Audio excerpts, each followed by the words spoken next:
If you'd like to participate in the discussion or leave us feedback, you can contact us at levelupyourgamingpodcast@gmail.com or find us on Facebook at facebook.com/levelupyourgaming. If you like the content and want to hear more of the show, subscribing will ensure you don't miss an episode. New episodes come out almost every Wednesday. Also, please review, tell a friend about the podcast, or share with your gaming group. Now sit back and enjoy the episode.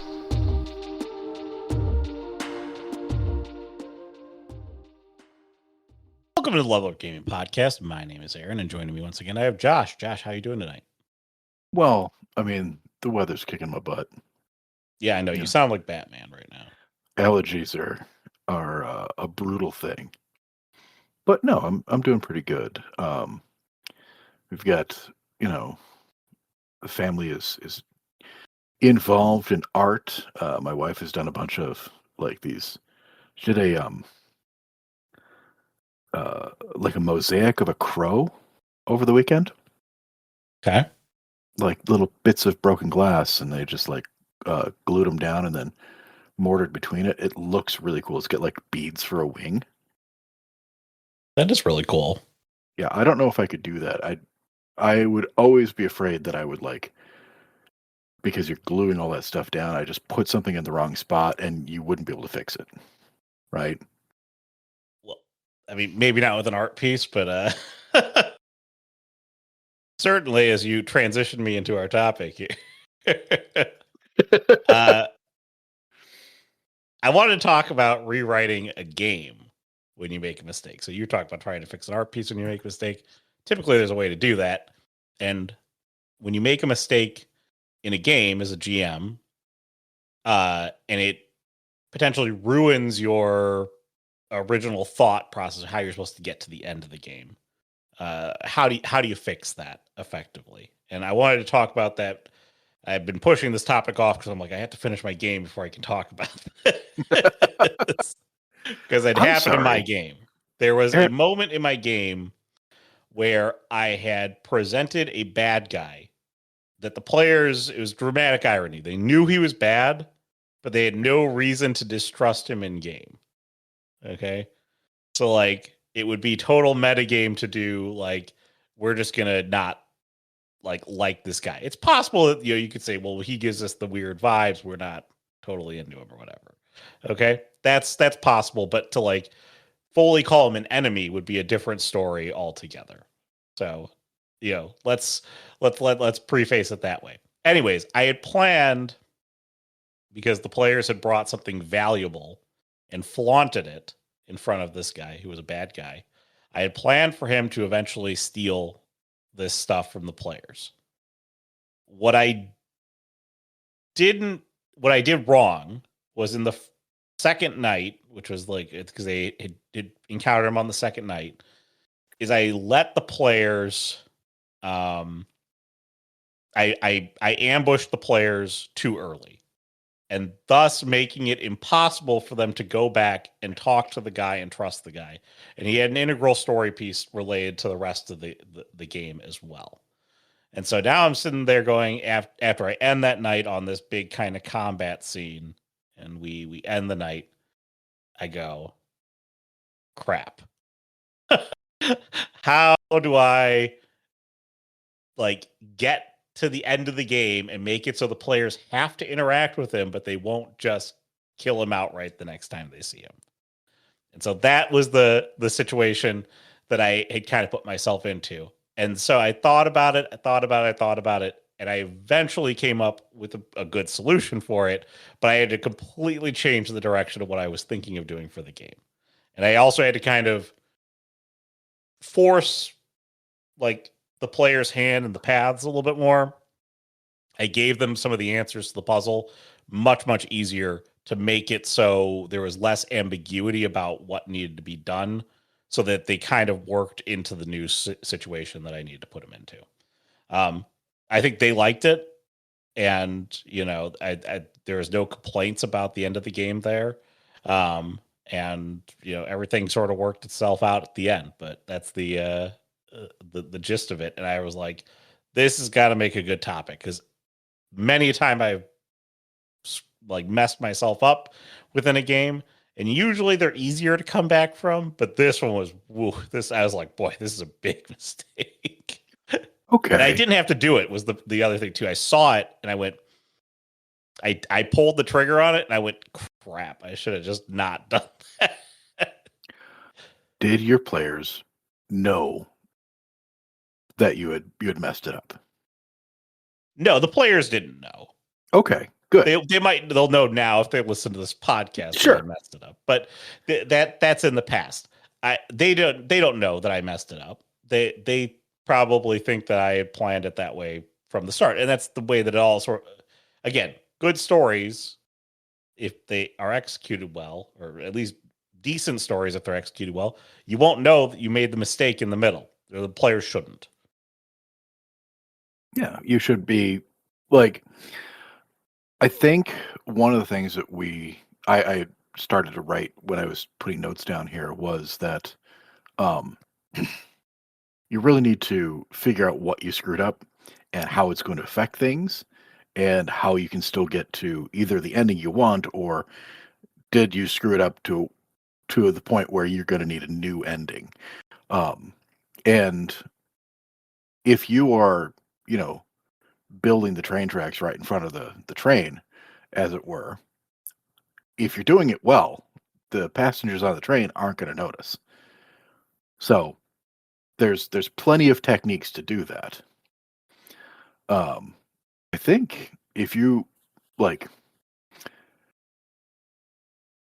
think the thing we want to talk about, we can either talk about your story and, different ways you could have handled it or the way you did handle it. Or we could talk about, just more generalized, like, hey, I've written myself into a corner, or I wrote a perfectly normal story and my players either screwed it up for me or I screwed it up for me. And now I've got to figure out a new story on the fly. And both of those are really interesting. Well, which way would you like to go, Josh? I think we could start with a retrospective, and then we can, do a little generalization. Okay. So the gist of my story is that the players were tasked to go rescue a person in a situation. There happened to be, in this situation, time travel involved. That's irrelevant to the story, but they were going to go rescue somebody who was trapped somewhere. They needed to free him. And it was integral. That was their mission, goal statement. And right before they left to go do said thing, another long-standing antagonistic NPC called in a favor to one of the players in a separate situation. And they basically said, you must do this thing. Okay. And the favor is binding. So if the player defies the favor, the player will die, basically. Okay. That's a bit of a bind. Yeah. So, okay. I need to specify that. And there was a time constraint on it of 24 hours. So it needed to be done within 24 hours of arriving at the place they were at. And so there's nothing he could do to prevent that. He would have supernaturally killed him. Okay, like true consequence. I want to point that out to the players. Like, why didn't he just fight back? Blah blah blah blah. Okay, I'm not going to go into all the details of the story there, but that was the stakes. So his mission was to go bring a dog, okay, to a man named Nico, who was in the city. And as fortune would happen, okay, the players, when they arrived at the city, they knew that the man they needed to save makes an appearance at this tavern at some point. And Nico also frequents that establishment. So that's how I got them to meet Nico. Now, Nico's the bad guy who I spoke about, that he's bad because of everything that I did when I acted as him. But he was also very friendly to the players. Okay? He was very, he garnered a lot of trust with the players. He offered to help the players in their endeavor of finding these people within the city because they don't know where they are. And then Nico, and then the players also had because this is in the past, the players had a very valuable trade currency to be used in the past. They had spices, and they flaunted those spices. Okay. And Nico went, cha-ching, I'm the gang boss. I'm going to take those spices from you. And that I had already planned on having Nico eventually do that. But what I should have done is I should have sat on it and let it marinate. Okay. That's the retrospective piece that I definitely should have done. Okay. Because it would have been likely that you could tie it back to Nico, but it would have been less plausible that it was just Nico that had done it because they had flaunted those spices in a very public space in front of a lot of people. Anyways, I pulled the trigger. I had Nico's men attack them on the way to an inn for the night. And that is where I had to then go, well, I messed up. I should have just rewrote the story from there, or I should have just not had the combat there, or I should have then and let them move forward, and I could have proceeded as I wanted to. Or in this case, the men attack them. I now have to take action to change how the story is going to go, because it would not have made sense for them to go back to Nico. They would have they were like, we're going to kill Nico. Like after this combat, they're like, we know he's the guy who screwed us over. We're going to kill him. So I'm like, okay, I can't put them in the same room as Nico because he's valuable to my story. Okay. And they do have a binding tie to Nico. So I could have said, well, it'll just sort of work itself out. But there's also the possibility my players go, we're going to kidnap Nico and we're going to hold him hostage. And then we're just going to deliver upon the favor to Nico and then kill him outright. And then I don't have the cool ending piece of my story, which is what I wanted to do with the dog, and it ties into another game and all this sort of stuff. But I won't go deep into that. But I had a plan for what happens with the dog when he gets delivered onto Nico. And so I can't do that if they are going to just kill Nico. Otherwise, there is no threat or tension, which is what I need for that scene to work. So you made Nico the boss, and by making him the boss, the actions of his men are his actions. Yes. So, yeah, that's rough. Yeah, like, and I could have. I saw it. I went, I shouldn't do anything here. I shouldn't do anything here. I shouldn't do anything here. I pushed the button and I unleashed the man. Yeah, there's a big red button. You got to push it sometimes. It's how it goes. Like I went all Ren and Stimpy here. I pushed the button. Yeah, I get it. I do. I've done it. I've definitely done it. There's been times when like this NPC has quests, but they're pissing him off, so he's gonna punch him, and yeah, we're just taking him out. That's just how it's gonna be. Like we'll put the story in somewhere else. So how did you fix the issue? So I thought about it, and so first of all, I made Nico disappear, so they can't find him now within the 24-hour period before they need to deliver said dog. Okay, that was really important. And then number two is that they're, the players have been loud and complaining, and they've talked openly out in the open about their sort of pseudo objectives without like really identifying why they're there. And somebody overheard them, or somebody who was in the bar overheard them. And they were also at the inn. They worked at the inn. And so they came to them in the middle of the night and they said, I know where the man you are looking for is. Okay. So one of the pieces to the puzzle, which is something that they were going to have to figure out eventually, was, where does this guy live? And the other thing too is that the players decided to, instead of arriving the day that I told them to arrive, they decided we want to arrive a week early. So they're buying themselves even more time. So I've had to make another adjustment on something that they've decided to do, which is I need to give them that person because I don't want them to drag their feet and take forever to find him. And once they know where he is, I had it that he knew where the other guy was. Or that was one way to find the other guy. Or the way that they actually did find him, because they knew where the one guy was, they patrolled the streets looking to see if they could figure out where a dog was. And, this is a time and period where a dog probably wouldn't be present. It probably would have been either killed for food or something like that. And, so they searched around and they were able to catch some rumors, and they found the man with the dog. So now they both their NPCs. And then with that, I was able to make it so they knew they had to rescue the one guy. The guy with the dog happens to be a very nice guy. Okay. So they don't just steal the dog. Yeah, they talked to him. I made him a very nice guy.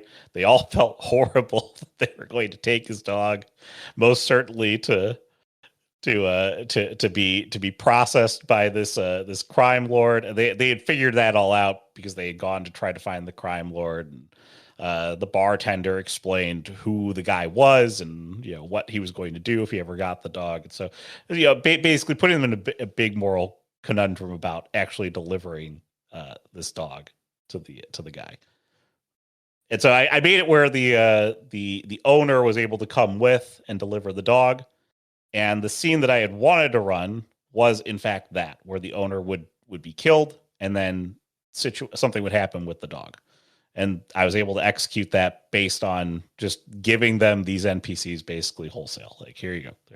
They're yours. Excellent. Okay.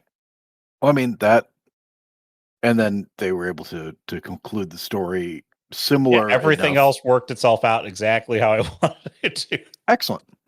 So let's think about this. You had a situation where you pulled the trigger too soon and you blocked off a chunk of story from your players. Like, this is information, this is a story, this is an NPC they're supposed to interact with, and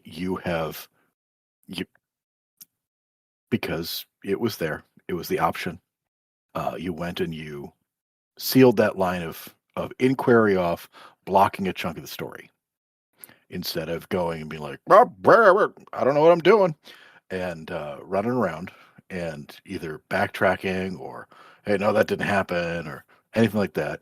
You gave new NPCs, you laid out new lines for the information to exist, you transferred some of that existing information over to a different place, you gave the players options and allowed them to solution a way out of the problem that you created, allowing them to role play in your world. Mm-hmm. Always something that's beneficial in a game we sometimes call role playing. And you were able to seamlessly integrate it back to the point where your players shouldn't know that there was a problem until they listen to this podcast. Yes. Now they'll know if they listen to this podcast, there's a problem. Listen, if they're listening to us, they should know the two of us by now are sometimes just, pulling it. Oh, believe me. I know. I don't know all the problems that exist in a game for different people, but or my other GMs that run at the table, but I guarantee you. Oh, yeah. We've hit so many problems for those guys.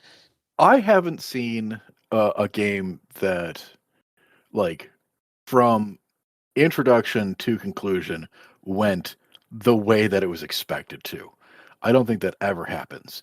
But when you now, some problems are bigger than others. Yeah, some problems are bigger than others. When you run into a problem that, like, that drastically changes the whole story, or that breaks the chain that's going to actually get you to the end, that's a big problem. Yeah. And yes, I mean, you ran into that, and I think you handled it well. So kudos. Thank you. Clap, clap, clap. Thank you. But I think like for our listeners, for anyone out there who is experiencing this problem or will experience in the future, because it happens to us all. I was just like writing things down, and I was laying it out like you would troubleshoot a problem in IT, because I've been doing a bunch of that sort of work lately. Josh is marrying fun and work. So. I have a problem because when I'm not doing that, I'm also like coding, and I've written out entire games that are like huge if then monstrosities. So this is not the first time I've married work and enjoyment. If So first things first, if you encounter something like this, it is best, as long as it's not like you don't do it like right at the beginning of your play session, it is best to end your game early if you've identified the problem. Okay, you've created a problem, you've done what I did.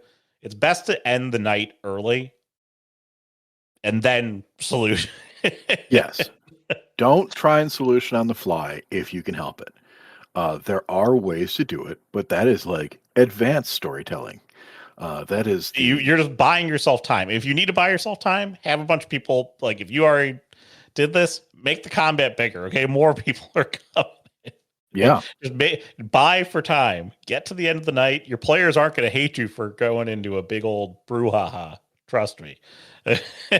Like something happens, a character dies, you run into, you fight the wrong guy, they attack the big boss, whatever it is, make it bigger. Make it a big spectacle. And then come back and figure out what that means. But I think the first thing that you have to do after you have, stepped away is identify how bad was it? Like, obviously you made a mistake. You made a mistake. You have to figure out how bad does this break my game? Does this break the world? Does this break the story? Is the mystery solvable? Do I still have an ending? Right? And that's what you did. You went and like they're supposed to interact with this NPC. They're supposed to get information from him, figure out what's going on. Now we don't have that.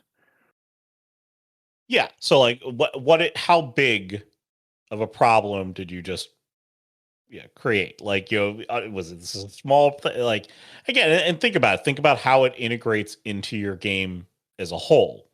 Okay, well, by doing this, did I cut off a major source of information?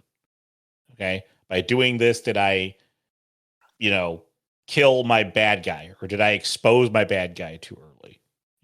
These are things that you need to know. And then you need to ask yourself, okay, well, if I did that, how impactful is that to the rest of the game? Can I do these other things? Because generally speaking, most stories have beats that you eventually hit along the way. They're not like a chronicle, like this is exactly going to happen. This is just a thing I want to have experience. So the players kind of have that happen there. And then, like, can these things still happen where I can deliver and disseminate the information that gets you to the end of the game? And so like, how bad does that mess that path up? Yeah. I mean, this draws right back into the same thing we've said before. When you're being a game master, when you're telling a story, it is a shared experience with your players, and you have to give them the option to make changes to your world in order for them to participate in it. So your story shouldn't always be like laid out from point A to B to C to D to E with no variations. The world needs to be malleable. And the benefit here is that if you screw something up, the world is still malleable and you can make those changes. again, because the players don't know. So one of your examples here is, did you forget to introduce a player to an NPC, or the NPC died? Okay. And the reality of that is that's a very low risk Yeah. mistake, because anybody can take the place of that NPC. If they didn't know who it was, it can be anybody else they meet. It's not a hard one to solve for. A more difficult one to solve for is, you made one of your players the chosen one, as you pointed out here. Okay, which is a big no-no. That's one of the game master's sins. Don't do that. And only for them to have died in the first session, okay, or the second session, or the third. It doesn't matter which session they die in. They're the chosen one. Now they're dead. Yeah, it gets worse, by the way, as it goes further. Yeah, it's much funnier if they make it all the way to the end. They are the chosen one. They are to strike down the evil from this world, and they trip and fall and like die, like 5 feet from the end of the game, and you're like, well, that's just that's it. No, like, you can give them the wrong set of information. You can give them the wrong information. You can give them the information too early. You could expose your BBEG, and the players like just pick it up, and he's monologuing, and they shoot him in the face. It could happen. You know, they just run a couple of really beautiful dice rolls, and what you thought was going to be impossible for them to go through. What are you doing, right? The players just wander into the master plan by accident and are able to thwart it by just being reasonable or engineering their way out of things. There's all sorts of ways that your players can screw up your story, but really it's just you. It's you as the game master gave them the option to, right? And in this case, you know, the players were you counting on them flaunting the spices, or was that just well, so I sort of did expect the one player to flaunt the spices. So I fully expected that actually to be the case. Okay. Or that they would have given it away at some point. I thought it was going to be more subtle, that it was going to be picked up by like them smelling it, because there was a bunch of pepper. Which is okay. Not so we're not talking subtle. We're not talking the spice from Dune or anything. We're talking like no, I'm talking about like spices. actual like peppercorns. Gotcha. Okay, and they had like 20 pounds of it. Yeah. Which is very valuable in the time period that I put them in. But at the same time, it was that's impressive. And so they're just wandering around, and they're just flaunting the fact that they've got these spices. And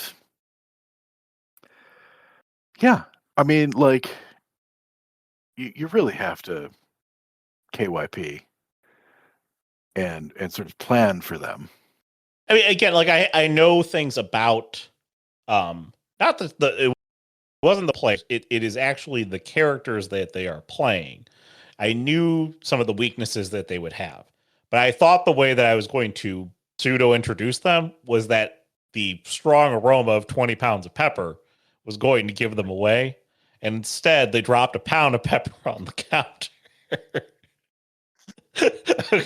Which was enough to just be like, they've got a bunch of pepper. It's like walking into the thieves' den and being like, "Hey, can you break 1,000?" And just like, no, you have just, somebody's going to come after you. It's like if you go out in the real world, or like wherever you go, and you're carrying around $100,000 in cash, and you pull out $10,000, and you just wander around buying Snickers bars for $100. Yeah, like, somebody's going to notice. Yes, that's that's fun, but so that is a problem. Now, we identified what that was, and we identified that it was going to break your game, right? If there's no way, and again, I want to point out again, it was me who broke the game. I pushed the button. Okay, I didn't have to push the button. yet. They were tempting you. They were tempting you, man. That's not entirely on you. They made it happen. And I willed had it into anticipated a existence. scene to try and steal the pepper at some point, and they like offered it up. I'm like, ooh, but it was just, again, execution wise, it was too soon to when they met the bad guy. Had they even waited a day, it would have been so much less plausible that it was the bad guy, because they probably would have flaunted the pepper to a bunch of other people. Yeah. But at the same time, if the bad guy waits a day at that point and they flaunt it to a whole bunch of other people, well, now they're going to have to fight for the pepper with a whole bunch of other people. But like, they don't know who is trying to attack them about their pepper. Okay. I'm not saying. Okay. Anyway. Anyways, we're going too much into the weeds. So you identify the problem, and then what's the next thing, Josh? You troubleshoot. You try and find a solution for the problem. What things can we do to make this happen? You move the information around, added it to these other NPCs. Was the guy who owned the dog a new NPC, or was that already planned? He was planned. That was already planned. They knew who they were looking for. They knew the guy who owned the dog. So they were looking for that man specifically. They had a name. They just didn't know where he lived or anything else about him. And then, so I didn't have to change any of those NPCs. I just had to change how they got to those NPCs, because I couldn't let them kind of be slugs and not get around, meeting those NPCs. And I knew they already had, I had the time constraint, and they had delivered the dog within 24 hours. Well, them coming forward a week in the game makes that much more challenging, because they could deliver the dog and then they could, bide their time and wait to go find the other guy. They could wait 5 days to go find the other guy and have that time, because the moment that they delivered the dog, I knew that they would eliminate the bad guy. That was the conundrum that I put myself into there. So everything had to come forward, which meant I couldn't let them play around trying to find. I knew they would find that NPC. They were going to go do something to find that NPC. They had to find the other NPC. That was the information I had to accelerate primarily, because they absolutely needed to know where he was in order for me to have the event that was supposed to happen in a week happen. Yeah. So I'm looking at my notes here for troubleshooting. It's new information. You make the players aware of the issue, kind of, and have them solve how to fix it. So they go looking for it, and they had to solve this new thing on the fly. This was, now you took your own mistake and made it a story beat for them to figure out. Yes. Yeah. Yes. Again, when you solve these problems, generally speaking, in a game, when you fix your problems that you've created, or maybe your players have created by role playing, the way that they feel good to both you and your players is that your players just it's additional role playing that happens, and they don't feel like they've been cheated. They don't feel like you've taken anything away from them.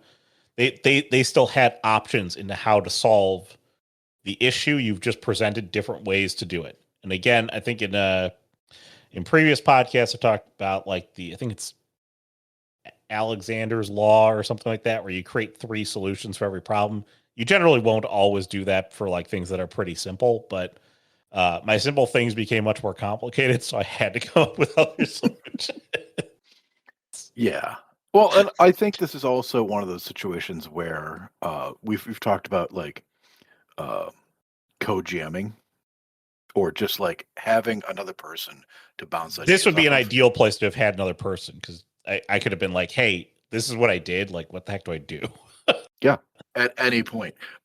Plus, some of my solutions, some of the thoughts that I had when you're telling this story, we're like, oh, I would have set this up different to begin with, so that if this situation arose, like I I do spend, I know this is a personal failing of mine, um, too much time planning and organizing. Only game stuff, like not in the real life. I'm a complete mess in the real world. But like in games, I always have backup plans on backup plans. And yeah. Yeah, I mean, again, if you have done a lot of pre-planning, you might be able to avoid this problem altogether. It might not be an issue at all for you because you've thought of a different way to solve the solution and get them to the end point in your game. Um, I one of the problems that I did not solve before this whole situation had arisen was how to get them to interact with that final scene if they were there a week early. Like I had no idea what to do. Okay. I had not thought through that yet, and this sort of forced my hand into how to solve that problem, but I hadn't figured it out yet. So Yeah. Like, okay. That is sort of a conundrum. You gotta tie those stories together and make it all so that all the events have to happen together concurrently. yes. So like in a perfect world, my players would have arrived the date I chose for them. And it all would have worked out. Well, and that's, you know, between time travel and just player agency, once again, like drawing this back to you can't have um, A to B to C to D, direct lines. The world needs to be a little malleable. And so setting a timeline for your players versus like a date. The timeline can always like it has to be done within 24 hours. Fine. But then tie everything to that same sort of concept rather than Well, it yes, has to be I done mean, by this I date. had sort of pseudo planned that, but I had planned that around the existing time frame of them arriving the date I had chosen. Had they done that, then there would have been a real time crunch into solving both problems at the same time. Not doing that, I mean, I had to then figure out, okay, well, how do I accelerate this? Because if they choose to do this, like does that mean that this scene kind of waits in isolation, which is I think was sort of where I was going to sit with it, was that, oh, I'm just going to let this sort of hang in limbo. They're going to deliver the dog and then they'll go find the guy. When they find the guy, I will then find a way to execute how to have this other situation, this encounter happen, which would have worked plenty fine too, because part of the players had a different conundrum. There's an account of the guy showing up at a specific date and time, that says that he was at this bar on this day. Okay. And that happens a day before, the catastrophic event that I put them before. But that's a week in the future from where they arrived in time. And so they're like, well, we just have to make sure he shows up at the bar on this date and we're good. So I could still execute the scene from the bar because the bad guy's there and he would come to the bar and I could do all the stuff then at that point in time. I just wait a week to, execute the scene. I had it planned out a little bit different, but because I had to accelerate everything because I knew they would kill the bad guy early, that's what changed things. Like again, knowing I kind of did have a solution for the week problem. I just, it was just it was just a different situation and a different solution. And they probably would have fast forwarded in time at some point once they found the guy. I just would have changed how they found the guy. They would have just spent more time asking questions and doing different things in the role playing, yada yada. So again, it's an interesting situation. I think, but at the end of the day, what I'm trying to say is I sort of solved the problem the same way, two different ways. I had it planned for one thing, and I just said, okay, I just need to move this over here, and we're all good. Everybody's happy. Yeah. Hey, it worked. Your Yes. players enjoyed the story. They got to the end. You were able to tell the story you wanted with some modifications. I think that's important. So, like in terms of a solution, you came up with one by moving some things around and getting the information you need where it needs to be, and it actually helped you. You said tie your stories together. You know, the dog and the drug dealer and the guy, not drug dealer, crime Gang leader. boss, gang Crime leader. boss. There you go. Yes. So that's good. And you didn't need to retcon anything really. Yeah, no, I loathe retcon. We've talked about that before in the past. I've talked about it many times in the past. It's just really not the right way to go. It because the players won't forget the information they already know or the situation that already happened. So Yeah, it doesn't it's not a good look. Which is why whenever I do, like, I will retcon, but I will only retcon things that the players haven't seen yet. Like, I've got a story, I've got a background for things. I will keep whatever information they've got as viable and then add on to it to change Yes, things. you're changing the ultimate solution. They haven't seen everything. Yes. Yet. So they don't know. You're just adding on to it. You're making it more complex so that way the information they have is not truly all the information they have. The only things that I would ever retcon would be like a name. Like if you give the wrong name or something, or you suddenly you realize, oh, this would be such a better name. It ties into some other stuff here. I'm going to give that name. Okay, that's fine. Like nobody cares. Okay, Yep. if somebody does care, boo that man. Okay. There's so many more important things happening in your story at that point. It's a lot different from being like you went through an entire scene and now we're gonna go back. Okay, Yeah. that's really bad. Okay, it's your play because the problem with that is that truly is taking away any sense of player agency at that point.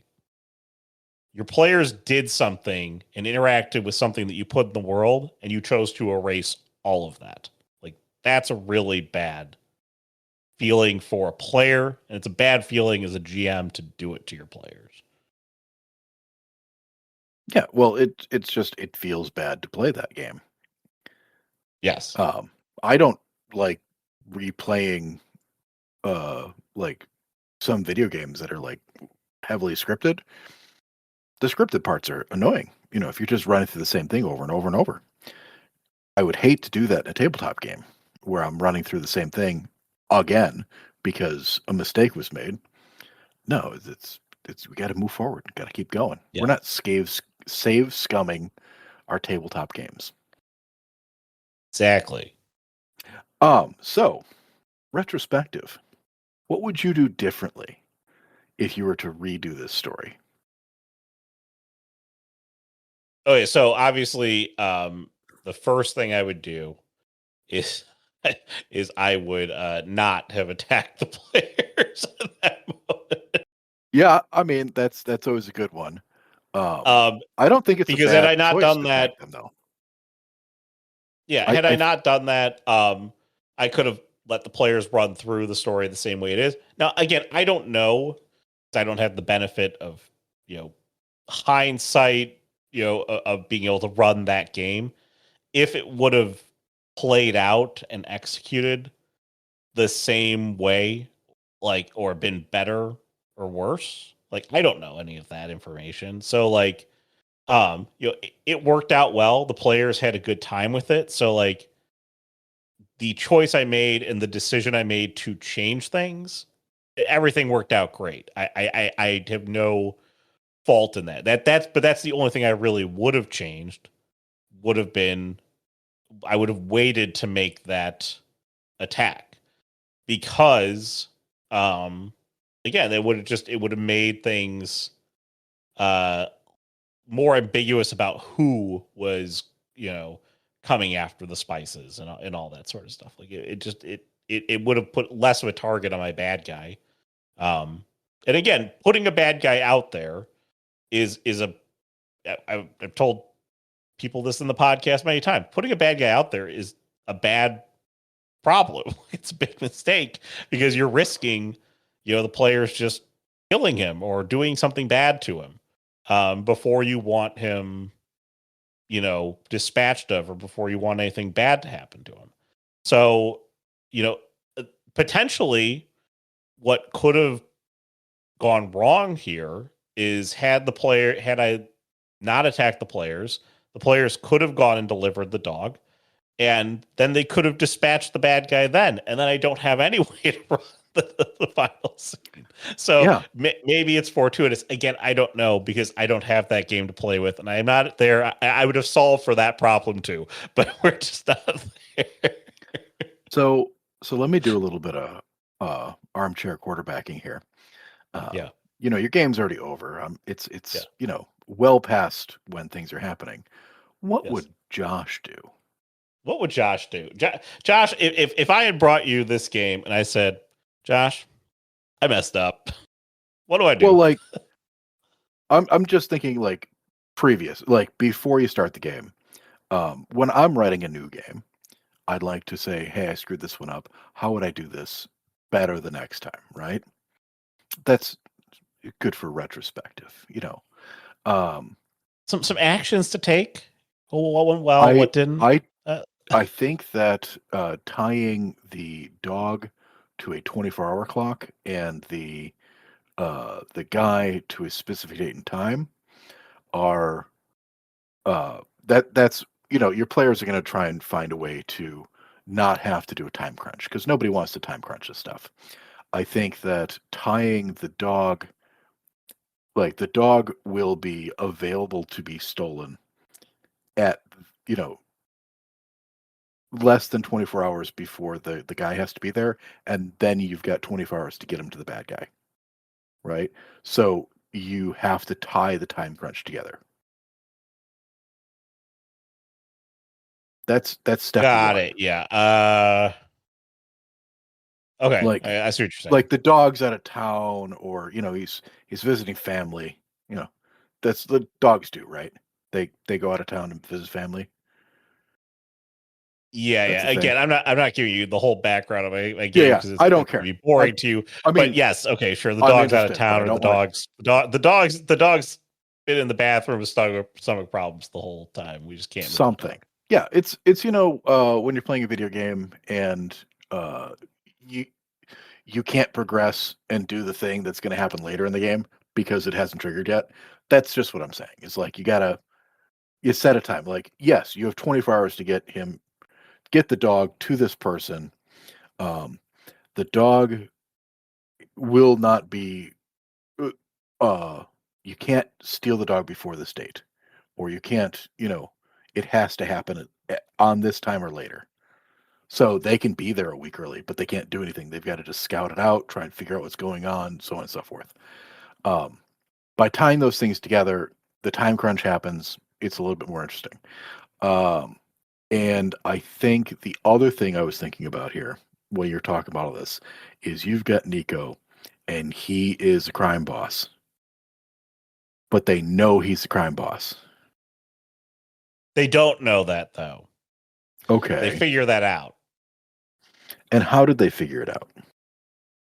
So, they figured it out because when they got attacked, they went back the next day looking for Nico because we're going to pummel Nico. Okay. They didn't know he's a crime boss yet.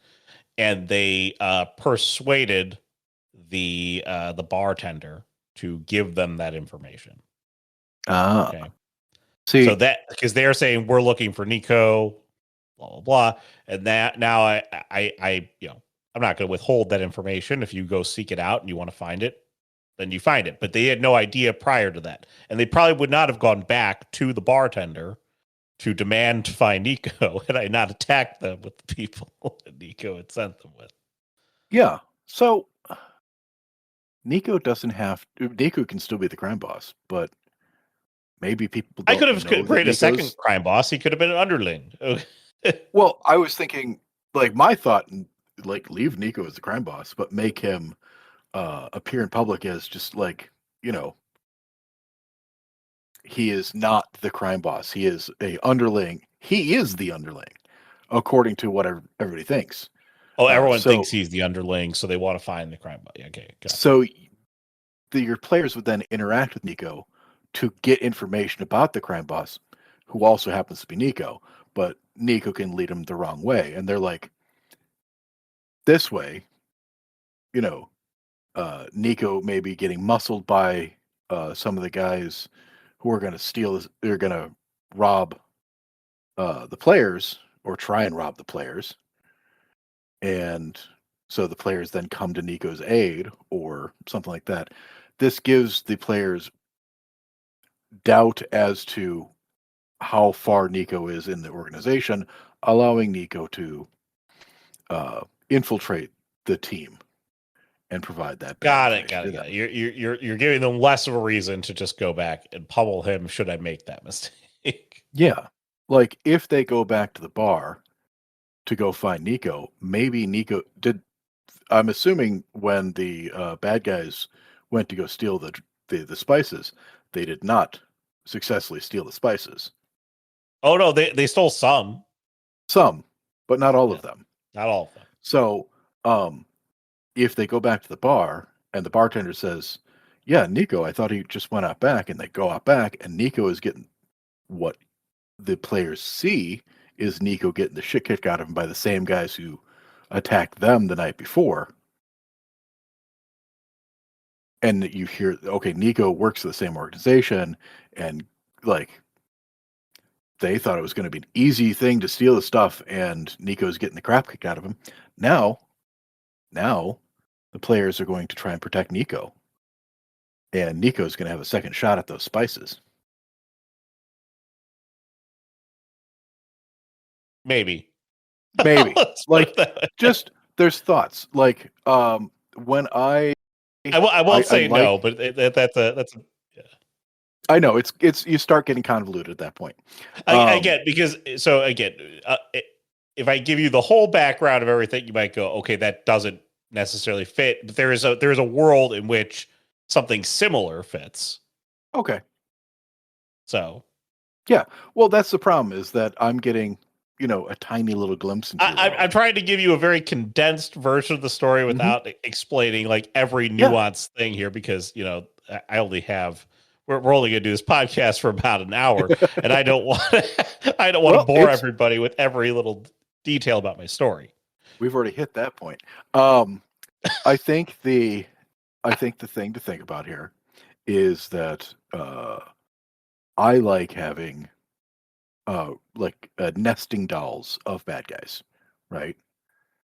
So yes, again, you could obscure the bad guy. That would have been a solution for the problem. I mean, again, and I don't know how far in advance you would have planned to potentially do something like that, because it's kind of, you have to anticipate that your players are going to already like come back and hurt this guy for potentially no reason, depending on like what the situation is.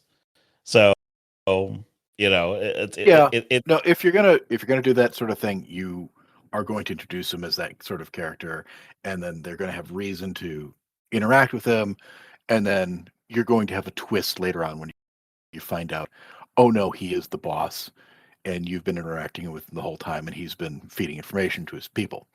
Like, it has to be one of those pre-planned, and now you're going to use it to your benefit sort of things in the story situation you've told us here. It's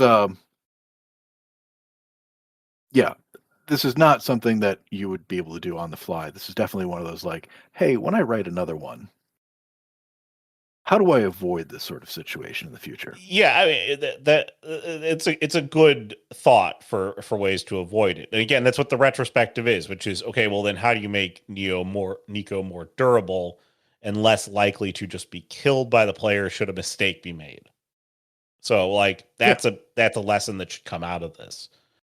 Obfuscate his importance, or make layers of bad guys so that he seems like the big bad guy, but he isn't. Like there's a bigger, badder guy behind him.